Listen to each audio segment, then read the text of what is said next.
अस्सलामुअलैकुम नाज़रीन, PC world news से मैं हूँ रिदा सिंधु। पाकिस्तान के चारों सूबों से निजी तालीमी इदारों की नुमाइंदा एसोसिएशंस के सरबराहान ने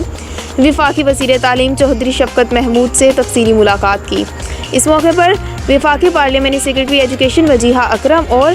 पैरा की चेयरपर्सन भी मौजूद थी। मुलाकात में निजी तालीमी इदारों को कोविड-19 की वजह से तवील अरसा बंद रहने की वजह से दरपेश मसाइल से आगाह किया। हमारे नुमाइंदा खुसूसी पाकिस्तान गुलाम दस्तगीर की तफसीलात के मुताबिक निजी तालीमी इदारों के पंजाब, सिंध, बलोचिस्तान और खैबर पख्तूनख्वा के रहनुमाओं खालिद हयात का मौका, chairman association of private schools Punjab, Sahibzada Sajjad Masood Chishti, chairman national association of private schools Pakistan Punjab, Mohammad Jamil Najam, chairman advisory council PAIS Punjab, Sheikh Mohammad Akram, chairman Pakistan alliance of independent schools Punjab और दीगर ने वफाकी वज़ीर तालीम चौधरी शफकत महमूद से मुलाकात में निजी तालीमी इदारों की तवील बंदिश की वजह से तलबा और तालबात के तालीमी नुकसान और तालीमी इदारों के मुआशी क्राइसिस से आगाह किया।